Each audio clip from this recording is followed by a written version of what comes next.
Welcome once again to the Grow People podcast with Pastor Jason. That's me. My name is David Stein. Pastor Jason is the lead pastor. I am the campus pastor here at the Canton campus of Revolution.Church. The purpose of the Grow People podcast is to Grow people. grow people. Okay. I so bad want to yell that into the microphone, but I don't want, I'm afraid people's AirPods will just pop out of their ear. Well, whenever you see a really good singer, especially on things like The Voice and stuff like that, they always move pull it back, move the microphone away. Yeah. So that's all we have to do. Yeah. I'm not a really good singer, so it just stays away all the time. So learn how to use. Speaking of that, it's very intimidating because I stand in the front row during worship, and I'm not a good singer. I would probably be a better singer alone, but I can't corporately sing on key. I can't corporately sing the right words, and they're up on the screen. So I have a lot of trouble. But there's one microphone picking up the crowd. Yeah, and I'm always afraid of that. Yeah, it's funny. Thad and Brian, they listen back to the weekend gatherings, and Lindsay and I sit at the 11:15 right there on the front row, and that mic's pointing right at us. Yeah. So they can always hear Lindsay in the crowd mic, and so they like that. But then a few weeks ago, Lindsay was gone, and I told Thad and Brian, I'm like, hey, don't listen to the crowd mic this week because it was just me down there. Lindsay wasn't there because she drowns me out as well. She ups the game in the front row. Yeah, and I'm not even a good singer alone. Okay, so well, but you like singing. Oh yeah, well yes. I mean, I like music. Okay, yeah, I should say. All right. Yeah, because I know you always have your AirPods in. Yeah, I learned, that was a trick my mom taught me in when I was in college, to listen to classical music while I study, because it's activating the other side of your brain. And especially when it doesn't have words. And so it's not always just classical music. Sometimes now, even there's some Christian groups that have put out instrumental only stuff. And so I'm listening to something like that typically while I'm studying. Because it's activating the other part of your brain that you're not activating while studying. Because music, and it's funny, we didn't plan on talking about this, but we don't plan on talking about much. Half the stuff, yeah. But music, they know now, the reason why music speaks to people the way it does is because music bypasses almost your conscious thought. And our heart, we have a rhythm to us. So our life, our body, and I'm not getting too, it's mystic. Call back to the metronome reference. Yeah, the metronome reference. There's something about that. And my mom had sent me this article back in the late 90s when I was in college. And that's when I started, and I had a Walkman, a CD player back then. Sony? Oh, I had the Walkman when there was a cassette. Oh, I had that too. Okay. Yeah, I had that too. I didn't have an 8-track player in my vehicle. Huh. Yeah. But yeah, I started listening to classical music back, and literally, I love school. I love learning, but I love being taught. And so I didn't love sitting down and studying myself. We actually talked, even in all staff, I don't like being alone. And classical music really helped me. It really helped me to be there and be more present, because it's activating this whole other music. Again, just has this ability to do that. And I've heard some philosophers even talk about how, God built the whole universe with this rhythm. We've recorded sounds out in deep space, in these, so this, our whole universe exists, in this kind of rhythm. So I don't, again, I'm not trying to put too much into that, but answers your question of, it's not that I necessarily like singing, but I do have certain songs. So classical when I'm studying, and then I have a hype song that's instrumental as well before I go preach. Do you want to share that hype song? Yeah, it's the song. It's funny. It's called Intro. Okay. From a band. Hold on. I can't remember the band's name. Well, while you're looking that up, I'm going to ask you a question. When you listen to classical music, are you listening to the hits? Yeah, most of them are classical favorites. Because I have a theory. Being in radio for 34 years, and in all different kinds of formats. I was doing a top. Oh, sorry, I started playing it. No, it's fine. Go ahead. No, Yeah, play we it into the microphone. We'll finish your theory and then we'll play it into the microphone. So my theory was, and I was in top 40 radio. I was in a country radio station at some point. Then I got into talk radio, serious talk, and then political talk, and then sports talk. But I had a theory about classical music. If there was a classical station that just played the hits, I think it would be a viable format. Yeah. I like classical music. Yeah. And I grew up on classical music, but I don't like to tune into NPR and here is a brand new piece written this spring by so-and-so, and it's performed by the Reykjavik Symphony Orchestra. Yeah. Yeah. I don't want the obscure stuff. Yeah, I agree. And some of the stuff I have has opera in it too, and I don't really like that because again, it's people saying words. Yeah. Unless it's a hit. Unless it's a hit, and then Pavarotti singing Nessa Dormia or something. Yeah. Nessa Dorma. Whatever. I don't even know. Okay. No, I mean, I literally went on iTunes and just downloaded classical, so my classical albums are, hold on, now we're just like going through my phone. We're not going to get to anything to help you grow today. Just so you know. This is helping people. No, like classical, I have, one of them is, the most relaxing classical music. And then others are, like one is an album of Mozart. Mm-hmm. So yeah, I would say all of these are definitely classical music, right? Like the major ones. Yeah, Bach, Beethoven, Mozart, those kinds of things. Yeah. Hey, by the way, if you're listening, did you play the song yet? No. Okay. The band is called, I think it's called, it just says The XX. So I guess that's the name of the band, but it's been in a lot of movies and stuff for different songs. Okay. So yeah, you'll probably recognize it, but this is what I listen to. Maybe it's the 20. Maybe that's it.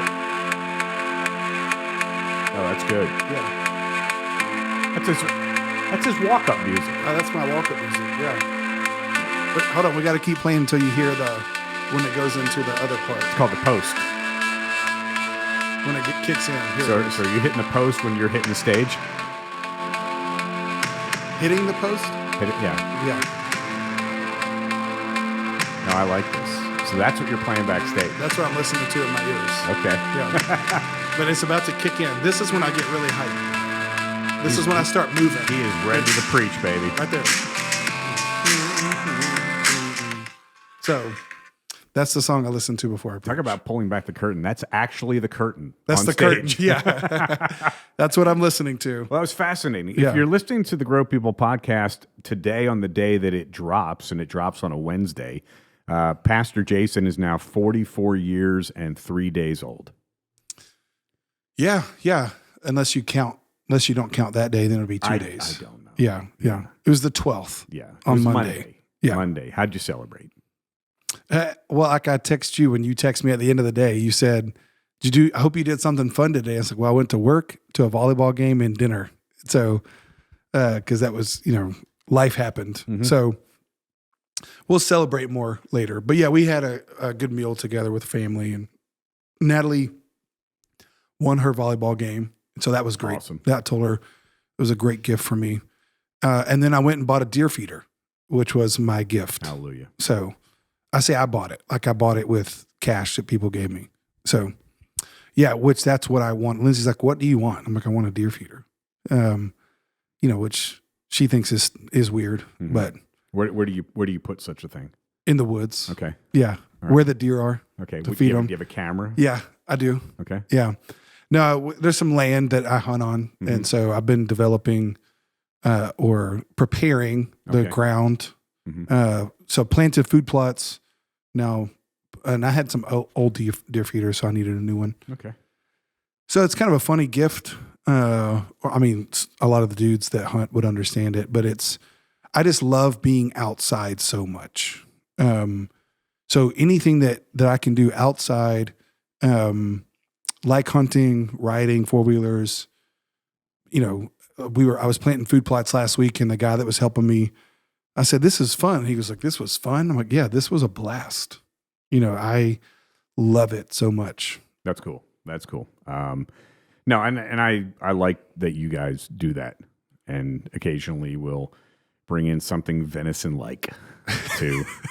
That's a hint. Do you get it all processed and you eat it? Oh yeah, for sure. Okay. Yeah, a deer. My favorite, the guy who, when I go hunting with my father in Arkansas, one of his buddies that he grew up with is the guy that processes it. He makes a deer bacon burger. So he puts bacon into, because one of the best things about deer meat is it's very lean. There's hardly no fat in it. But at the same time, whenever you're making a burger, the fat is what holds it together. And so historically deer meat doesn't make for great burgers because it doesn't, but if you put in some bacon in it, get some good fat in there. It sounds like an affectionate letter that you would write to a burger. Dear Bacon Burger. Dear Bacon Burger. It has been so long since I've met. But it would be DEAR. It would be. Yeah. It would be. But I see what you did there. I did. Yeah. Last time we spoke on the Grow People podcast, there was a French fry controversy. And I just want to know, have you had any backlash from that? I haven't. No. In fact, we talked about Arby's fries. So I went and ate Arby's fries like 2 days later because I wanted the curly fries. So maybe my arteries have had a backlash, but no, not from people. Have you? Have you heard of? I've heard constantly. You hear more than I do a lot of times. Yeah. On a Thursday or a Sunday or even a Wednesday, if I'm here for students, people will come up and talk about the podcast. A lot of people talk about the podcast. And I got to introduce Chandler to some folks the other day. Oh, good. That wanted to know, who is that guy? Who is him? And who is him? And who is he?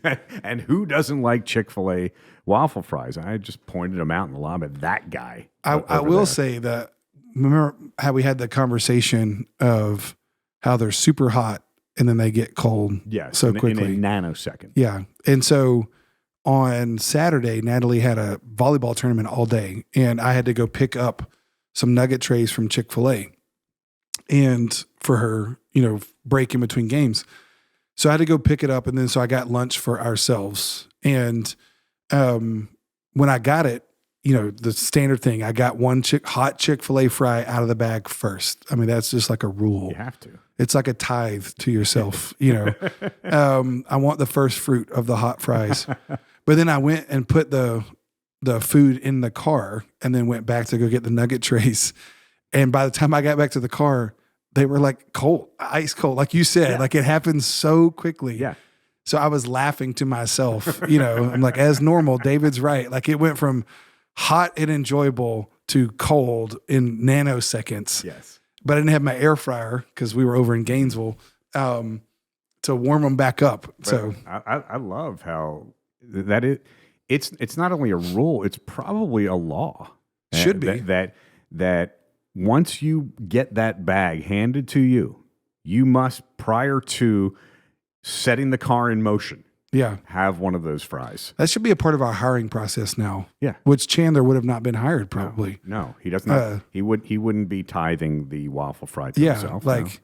We should just put a hot Chick-fil-A bag of food in front of people and see how they react. If they don't go reach for a hot fry, I'm like, we don't want you on our team. Yeah. In Truett Cathy, chapter 3, he says, test me. I don't know if I'm going to get in trouble for that. He says, test me. In Truett, chapter 3. Instead of Malachi, it's Truett. Yeah. Oh, okay. All right. There's no segue into the seriousness of our topic today. So I'm going to slowly get there by just referencing the Queen, because the last time we spoke in the podcast, the Queen had not passed away. No. She has since passed away. And I had no idea the strength of her faith. I've been reading so much about her, hearing from people in Parliament talking about how, and the word was, she did not have a perfunctory faith. Wasn't a performance. And it's easy to go, okay, well, she does her address on Easter and she did her address on Christmas. Yeah. And that was it. But they all said that she had a deep, life-giving faith. Yeah. And there was a quote going around, and it just floored me. And the quote was from her talking to somebody in an interview, and she said, "I wish that Jesus would return in my lifetime." Oh, wow. And somebody said, "Why is that?" And she said, "So I could place my crown at his feet." Man. Wow. And she has a literal crown. Yeah. And that spoke to my own pride.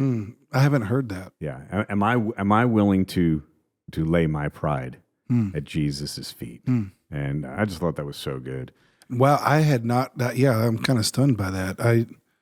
I was just talking to Cecily, one of our staff members whose husband, Tom, is from the UK, and just how it's affected him, and because she was such a figure, for 70 years. Right.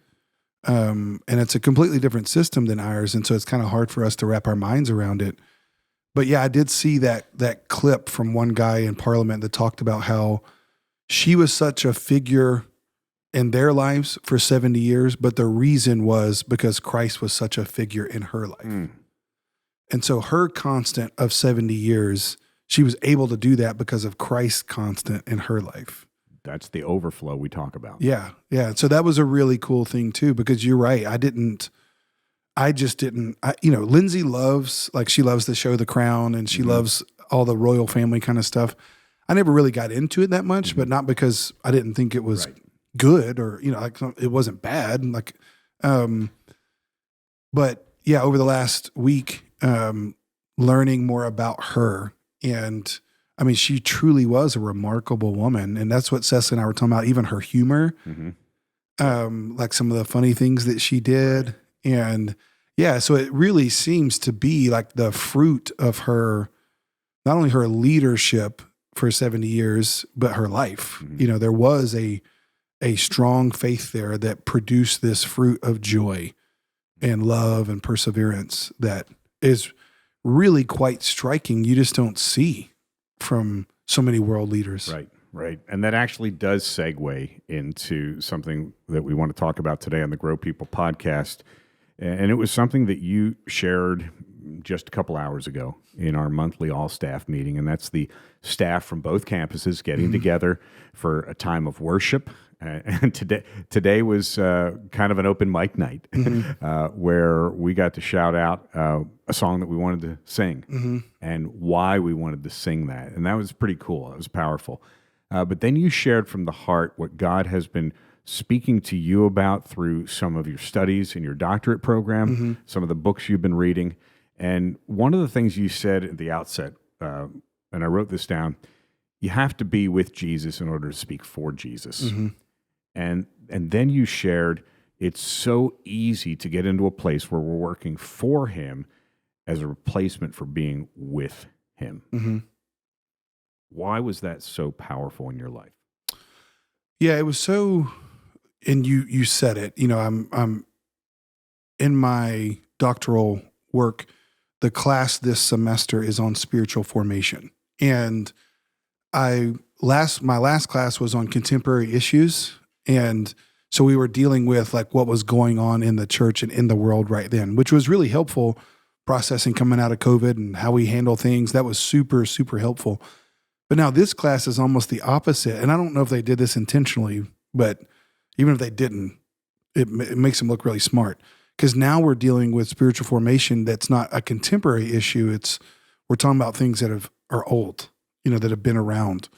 Getting back to, core spiritual disciplines. And so I've been really excited about this class because this is an area of my life where I struggle in, especially when it comes to, different people break up discipline, like spiritual disciplines in different categories, like corporate disciplines, like gathering together, celebrating, those kind of corporate things. But then there's kind of private disciplines. And particularly in this book that we had to read, the three were solitude, silence, and prayer. And so I read this book, or started reading this book when I was on my preaching break this summer. And I was sharing at all staff that it was when Jackson and I went to Colorado, which we've talked about on this podcast for our father-son trip. But that first morning, Jackson was still asleep because of the time zone difference. I had woke up early, or what was early then, but not to my body. And I started reading this book, And when I first started reading it, I just started crying because it was so impactful to me about the kind of the premise of the book is, and this particular book was written 50 years ago. And it was talking about the dangers then 50 years ago of how fast paced our society is and how it's killing our souls. When at that point in time, we didn't have the internet, we didn't have social media, we didn't have smartphones.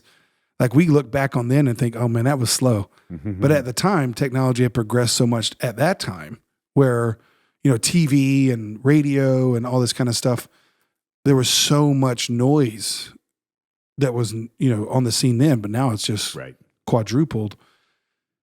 And so what hit me is he kind of gives a warning in the book at the beginning of the book where he says, he almost laments the fact if ministers, because it's written to ministers, are unaware of the danger that's been done to their souls and therefore have been so formed by this secular world that they've lost the desire for righteousness anymore, in the way of God, in the way God made our hearts, because the book title is called The Way of the Heart. And I've always been, I'm by nature an extrovert.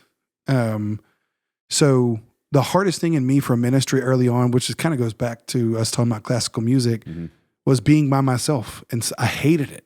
If I was in my office trying to study and I heard people talking outside, I would get up and go to them because I was just so drawn to that. That's just, I love being with people. And so I'm by nature a people person and a doer. So the idea of being still or being alone and being still and being quiet was just not only foreign to me, but was excruciating for me. But I've been in ministry now, for over 25 years. And now I realize, or the Lord has shown me, I should say, that without time away with God, which again, we've been talking about in the message over the last few weeks, that if we want to bear fruit, we have to abide. If we want to abide, we have to obey. Well, the primary things we need to obey are the spiritual disciplines, So as one who speaks for a living, and, quote unquote, speaks for God, I speak on behalf of God. I'm speaking God's words.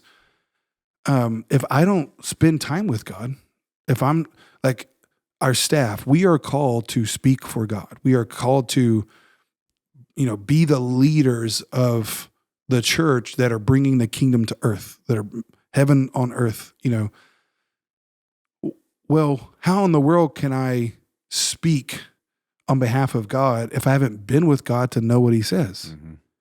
So that was the point and I really wanted to help our staff because again, this book and class has so ministered to me. Like I told our staff, hey, if you'll allow me to, just let me minister to you for a little bit because, as I told our staff towards the end, and I don't even mind saying this on the podcast either, not as a way to guilt anybody, but as the lead pastor of our church, I do have an expectation that our staff would be loving, joyful, peaceful, patient, kind, the fruit of the Spirit, goodness, faithful, self-control. I expect our staff to be the de-escalators in any situation.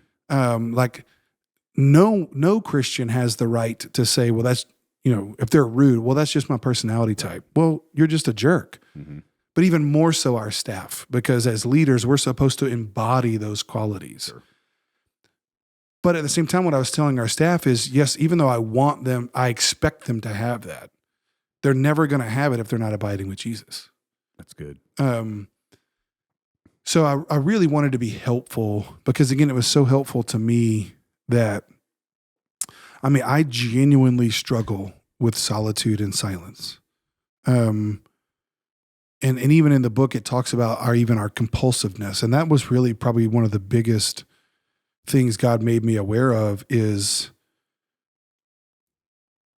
the reason why I struggle with being alone and being quiet is when I'm alone and when I'm quiet, I'm forced to be with myself and be vulnerable with God. And that intimacy kind of freaks me out. And then my compulsions come, like, no, I need to turn on the TV. I need music. I need whatever. I need to do something. This is too quiet. This is too weird. And so one of the things that, and this is partly why, again, I was bawling when I read this book in Colorado, because it made so much sense to me. Like, any compulsive actions I have, whether addictive things, even food, as I've talked a lot about, those are symptoms. Absolutely. And they're symptoms of, I think, of this is, if I can learn how to be alone with God and be quiet, and even praying, it's not saying a bunch of words. And one of the things he talks about in the book is our world is so wordy. Mm-hmm. Think about it. How often, if we ever have a free second, we're standing in line, we're using the bathroom, like a free moment to be quiet, what's the first thing we do? Pull out our phones. We pull out our phones and we open up something, because we can't stand it. We're just like trained, which again, Satan is crafty. So it just struck me, and this is why I wanted to share it with our staff, is if we don't cultivate these disciplines of solitude and silence and simple prayers, one of the things he talks about is just one word, like the Lord is our shepherd, just like focusing on, God, would you shepherd me, shepherd me, shepherd. And not that because it's like we're chanting or somehow mystical, but it focuses our brain. Mm-hmm. So I really wanted to, and it was really kind of for our staff, it was a great follow-up from the messages the last few weeks, which is why we wanted to talk about it here, is for those that are, a part of our church and have been listening to the messages on abiding and bearing fruit the last 2 weeks. If you want to bear fruit, then you have to abide. If you want to abide, you have to obey. Well, three of the best things we can learn how to obey are these spiritual disciplines. You brought something up in the message again on Sunday and on Thursday last week, and it's something that you've talked about, I've talked about. We do this in our pastoral care, and it's the concept of primary desire, necessary condition. Yeah. You don't get what you want doing what you want. You get what you want doing what you need to do to get what you want. Yeah. Why don't we want to spend time with God? Yeah, I think part of it is we're so deformed by the world. Like, it feels so foreign to us. I use this example, when we are in a good relationship with somebody, and we have a really good friend,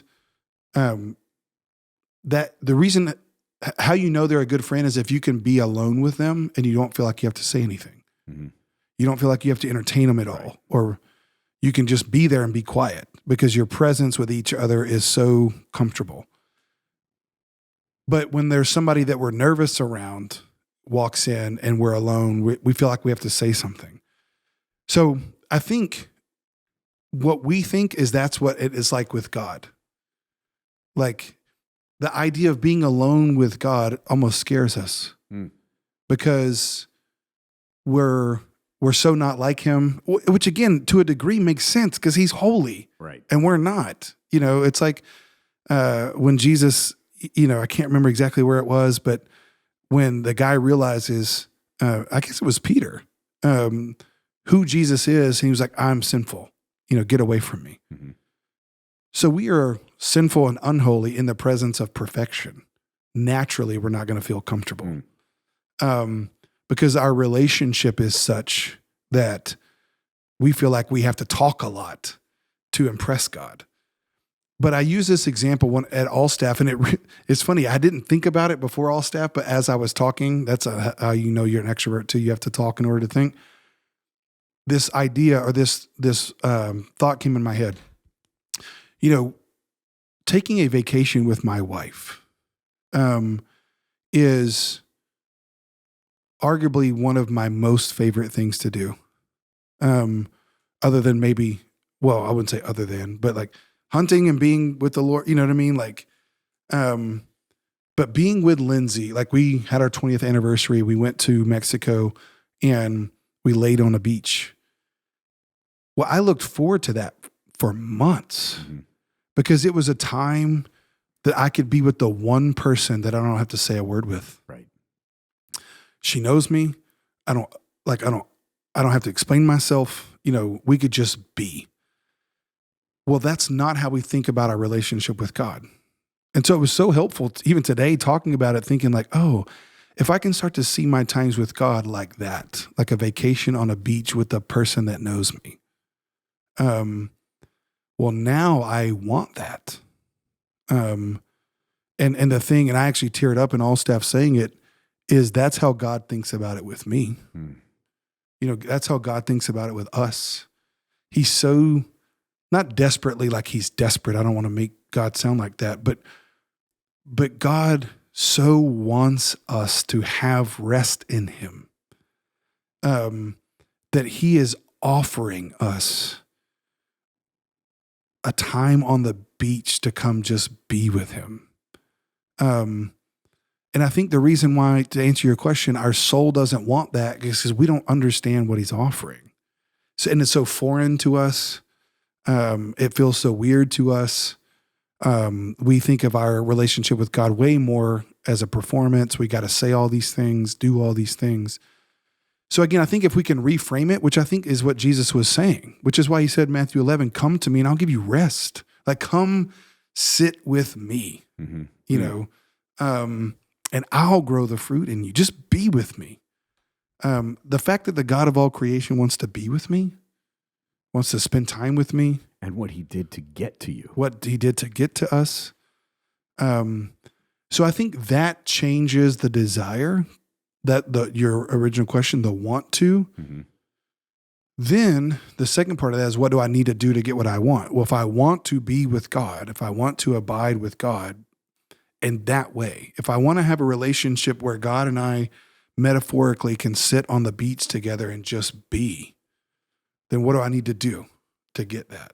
And that's where learning how to cultivate solitude, you know, which is not just being alone, but it is being alone with God.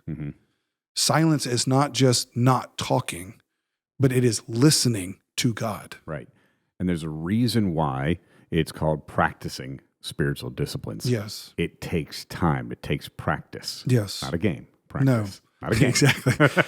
Someone said that to me few weeks ago when I was talking about practice. The position determines the practice. Yeah. I'm talking about practice, man. But again, and I said this in all staff, that after reading this book and thinking about it, and I posted this on our online forum for my class, I'm probably more excited now than ever to pursue those disciplines.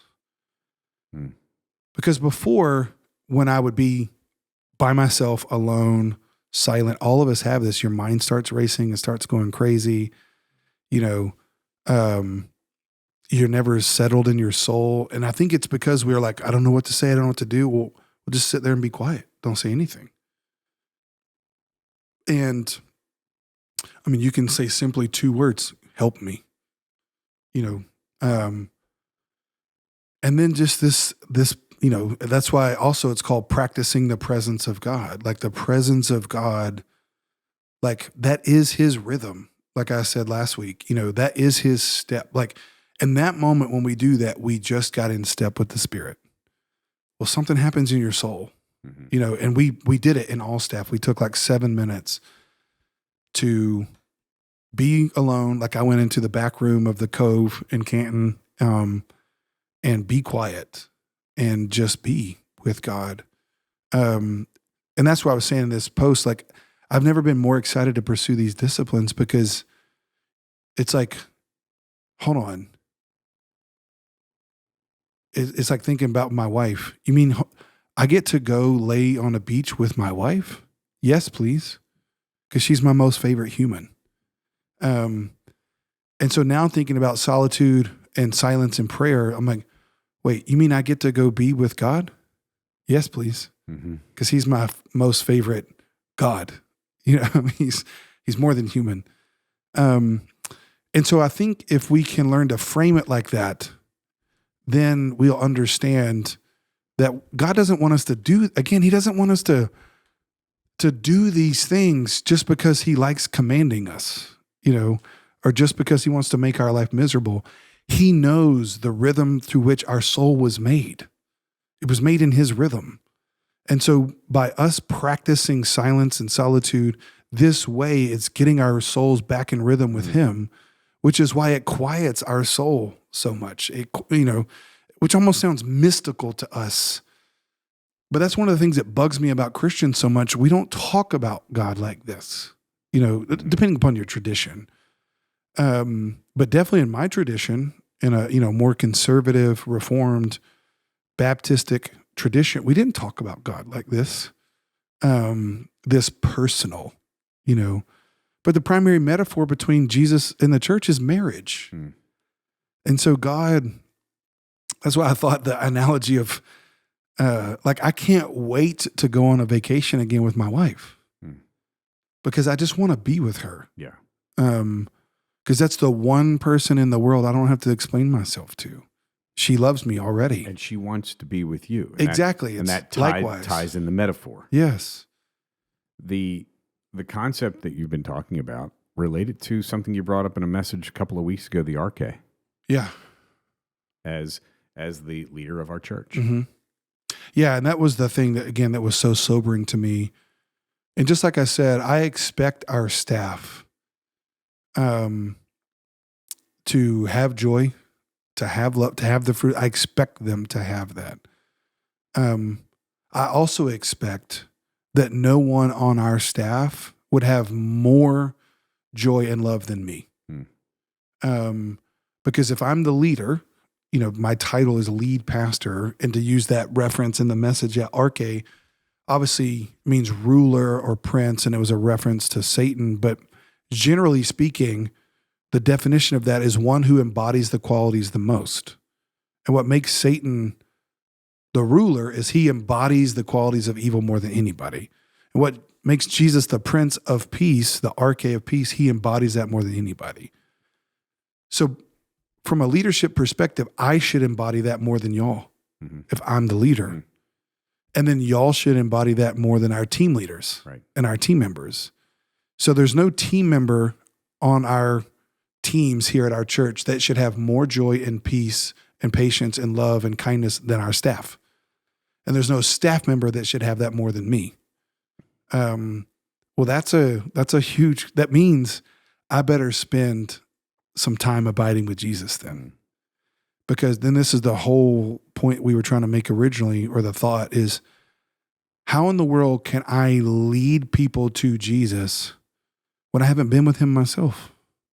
How can I lead people into the way of Jesus if I don't know it myself?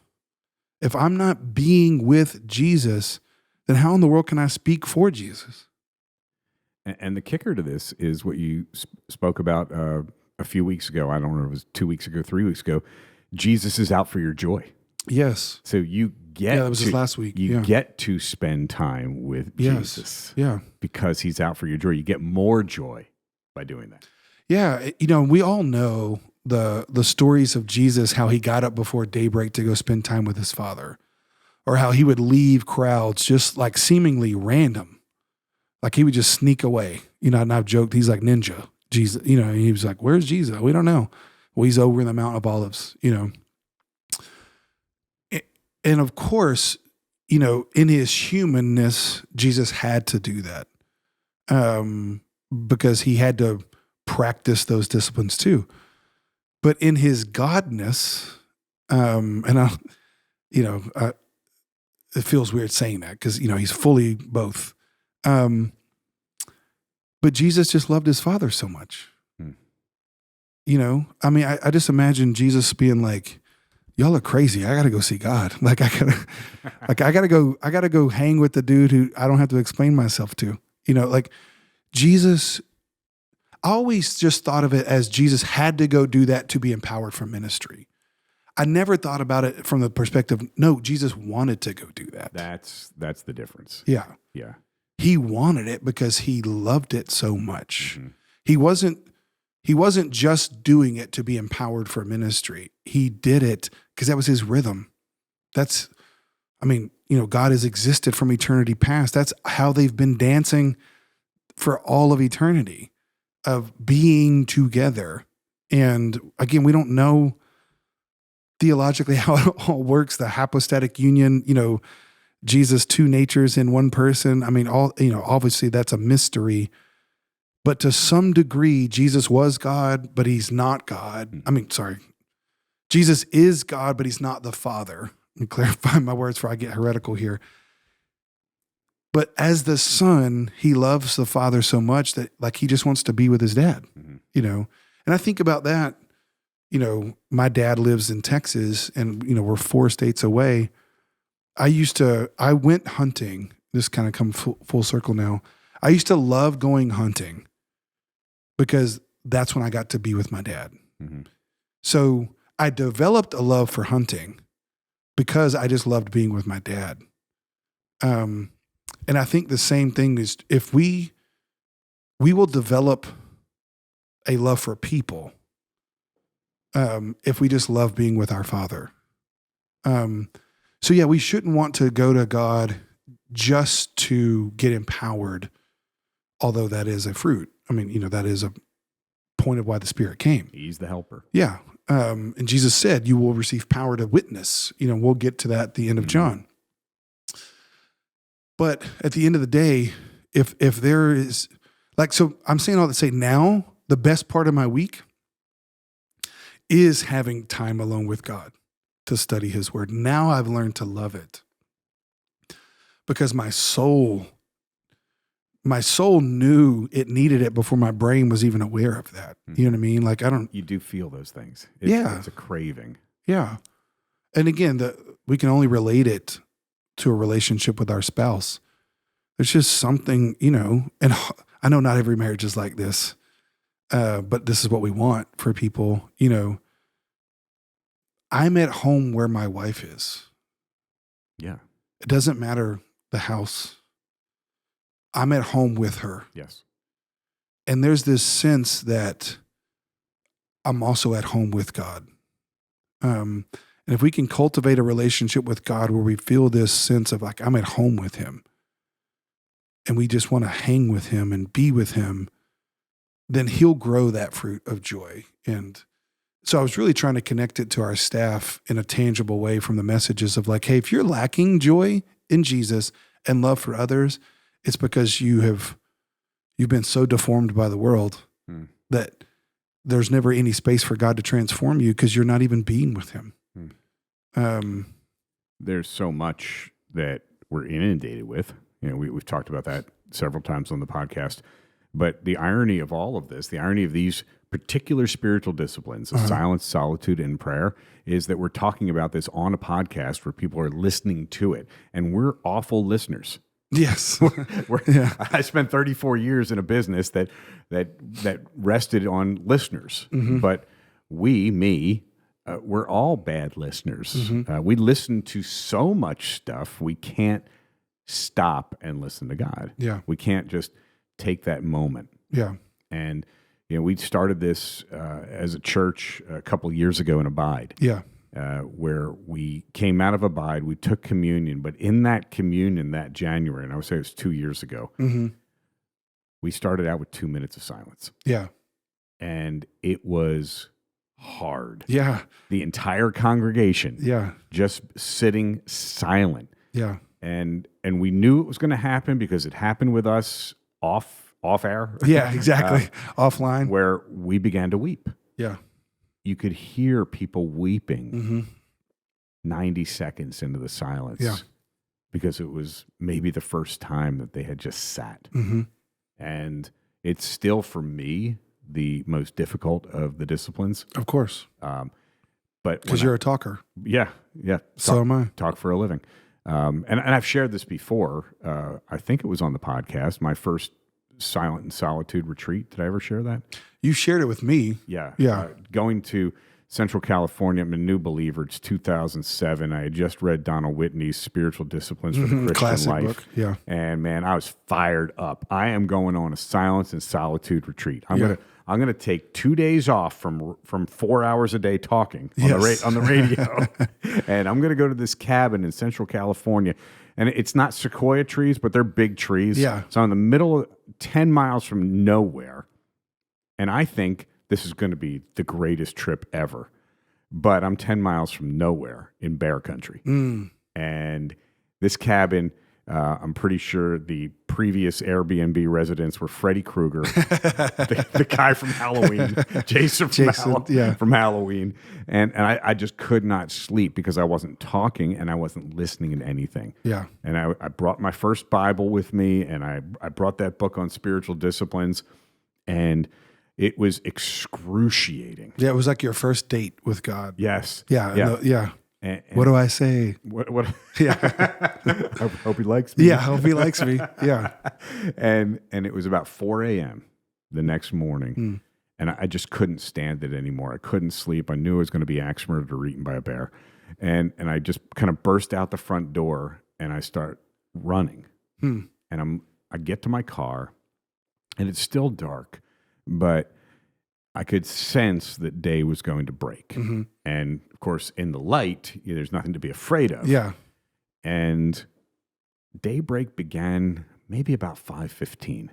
And I'm looking up at these incredibly tall trees, and the canopies of the trees are so high, it takes a long time for the light to come filtering down. Yeah. And the light begins to filter down. And clearly, one of the only times I've ever felt the voice of God. I didn't hear the audible voice of God. And he said, "Why are you afraid? I'm here. Look around. I made all this." And that was my first experience with solitude. And it was hard. Yeah. But it was so fruitful. And now I kick myself. Why don't I do more of that? Exactly.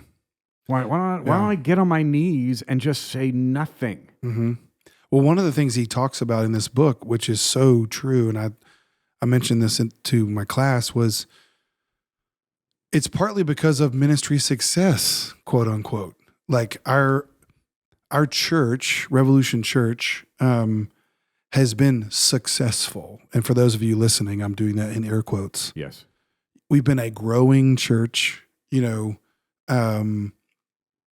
and from people and campuses and new churches,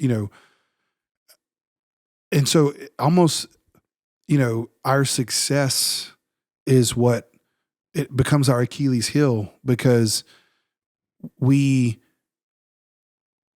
are encouraged to do more. Hey, the church is going good. What are we doing next to keep this going? And no one is sitting around. I shouldn't say no one. I have had a few people in my life over the years that have thought this way, but very few people are sitting around saying, "But how's your soul?" Like everyone's encouraging us to be more successful in ministry. There's always more opportunities. There's always new needs. There's always people. There's always things to do. There's always another phone call, a funeral, whatever, So you can be so busy and successful in ministry that no one is, again, very few people are going to say, "You know what, the most successful thing you can do today is go be with God by yourself. Don't answer a phone. Don't answer an email." I'm having coffee today with the guy who actually asked the question, "How's good. your soul?" Yeah. Like I said, very few. And so therefore what begins to happen is, and I was thinking about this earlier,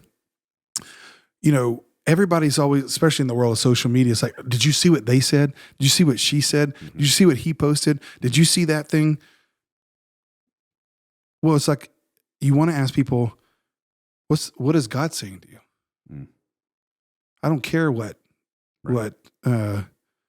CNN said or Fox News said or whatever people said, or whatever influencer or blogger. I don't care.